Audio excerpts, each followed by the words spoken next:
Hey church, I'm Kelly Lisi coming to you live on the ELCA Young Adult Facebook page for our 6th installment in our No Plastics for Lent video series. We have been talking about reducing our usage of single-use plastics so that we can reduce our waste.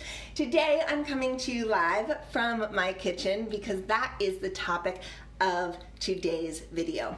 Now, a couple weeks ago, my friend Elise was on with me to chat about sustainable practices in the kitchen, and that video is filled with tons of tips and tricks and ideas for reducing our plastic consumption. This week, we're focused on how to reduce waste in our cooking and how to have sustainable practices in our cooking.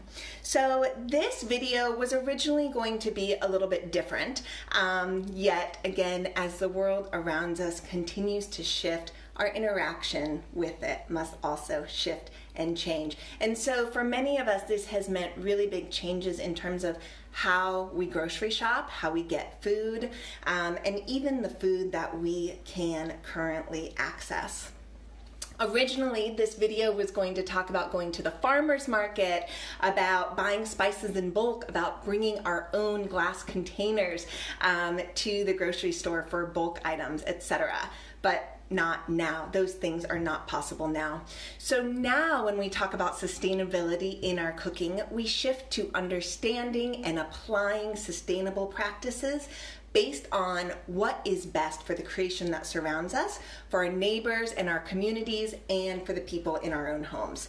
So perhaps you've shifted your grocery store habits to help protect grocery store workers, delivery workers, and yourselves and your families. These are all sustainable practices. These are all important practices. When we hear that a company is striking, that the workers of a company are striking because they do not have sufficient personal protections in place to keep themselves and their families safe, it's then our responsibility to listen to them, to believe them, and to support them with our food dollars and our actions. Now, in our homes, we are probably finding ourselves spending a lot more time in the kitchen. My friend Elizabeth said this morning that she feels like a short order cook right now. She's spending so much time feeding her family. And a lot of us probably feel the same way. So now, no matter who we are feeding, how many we are feeding, it's really important that we protect our food resources and that we advocate for resources for those who are in need. So this emphasizes the need to reduce our food waste. This is always important. As Americans, we waste an enormous amount of food every year, but now it's even more imperative. It's critical at this point in time. So the question is, what will we do with what we have? This is the question of sustainability. What will we do with what we have? How will we say grace? How will we show our gratitude for our resources, for our abundance, for the privilege that so many of us have? Recognizing that our approach to our food and our food supplies is a really strong reflection of how we live out and how we practice our Lutheran faith. Let's get into this today. So I have a few different tips for you today, and I also really want to hear what you do to practice sustainability in your own cooking and cooking practices. But one big tip that I have is to make things more sustainable for you. Keep track of what you're doing so that you don't have to reinvent the wheel and come up with new things every week. So the way that I do this is super not fancy. It's very basic. I have a little clip that I keep on the side of my fridge, and every week I have my menu, days of the week down the side, what I'm making across it. And I literally just collect these for weeks at a time. And then I'll look back at them to say, what did I make? What did we love? What can I do again? This makes cooking more sustainable for me personally, because I'm not always having to think and make decisions. Second tip is to use the food you buy. So reducing waste as much as possible. When our grocery stores have empty shelves, when food deliveries are more difficult, we need to use everything that we have. So one of my specialties is making garbage meals. And when I make a garbage meal, it's really about making something out of nothing, right? We all have that moment where we open the fridge and there's nothing, right? There's like little ends here, little odds there. It's no meal. We don't know what to do.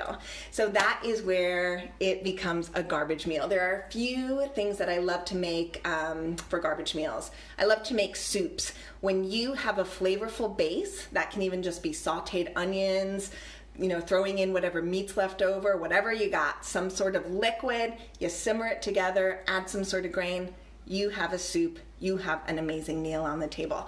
I love to make stir fries. So again, the same sort of concept, except serve it over rice. Delicious. Everything tastes good. Literally all leftovers taste good if you wrap them in a tortilla. So think about how burritos can become a part of your meal repertoire. And frittatas are a big favorite in my house. For frittatas, it's super simple. I have my nonstick skillet. This is my only nonstick skillet. I use this for everything, this one size. I start off with a little bit of oil, then I'll add in whatever veggies or meat, leftover pasta, grains, literally anything, add it all to the pan, mix it together. I'll pour 4 to 6 eggs, 8 eggs if the fillings are light, over it, and then you just let the bottom brown on the stovetop. You finish it in the oven, serve that alongside a simple salad with a vinaigrette. You have an amazing meal with nothing pre-made. So highly recommend that. We also love to put our leftovers on a pizza.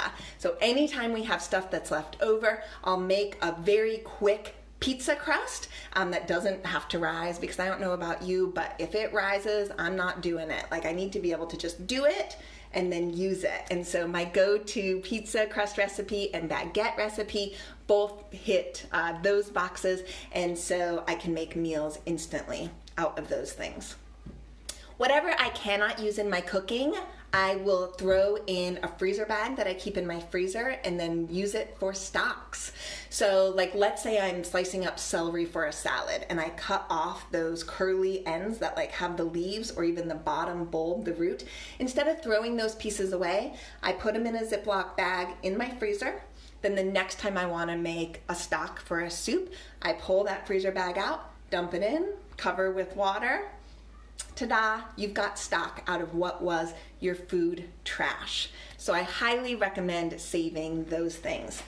When I have other veggies, like let's say I'm using radishes or jalapenos or I don't know, carrots, anything, and I'm not using it all and it's about to go bad, sometimes I'll do a quick pickle on them, put them in a jar, stick it in the fridge, and then I can pull that out and use those quick pickled items for garnishes on salads, with the burritos, with the frittata, anything. Just look up how to make a quick pickling liquid. It's usually just like water, sugar, salt, maybe some other seasonings. Slice your stuff, add it in the jar, pour your pickling liquid on top, let it sit and cool, pop the lid on it, put it in the fridge, you're good to go. So easy, and it lets you use all the parts of your produce. Another tip is to grow whatever you can. If you live in a house with a yard or with a patio, then get some veggies planted. We are approaching prime time for that in many of our geographical locations, so that's a great thing to think of. If, like me, you live in a rental property or an on-campus rental, such as I have here, then you may not be able to grow a garden, but you can have a windowsill garden. So think about having pots with herbs. That can dramatically help in your cooking to brighten up flavors, and then you have things on hand. Another thing that I love to do when I'm using something like green onions, so let's say I don't use the whole green onion, right? I use the whites typically for like stir fries to saute. I use the greens for garnish for just about anything else, but then you're always like left with this little nub that you don't use. So it's like a magic trick. You take that little nub, put it in a shallow dish of water, and it will regenerate. And then you have more green onion that you can use. There are other veggies that you can do this with also.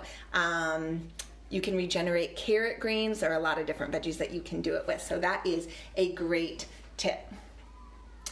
Last tip for today is to look at and to know who is feeding the people in need in your community. And what do they need? Many of our cities have organizations that are filling the gaps for school lunches for many kids or other food-related services. Who are those people? What do they need? Maybe they need financial support. Maybe they need volunteer hours. Maybe they need supplies. Connect with them, see what you can do, working from what we have, helping those in need, whatever those needs may be. It's so important that all people are fed and nourished.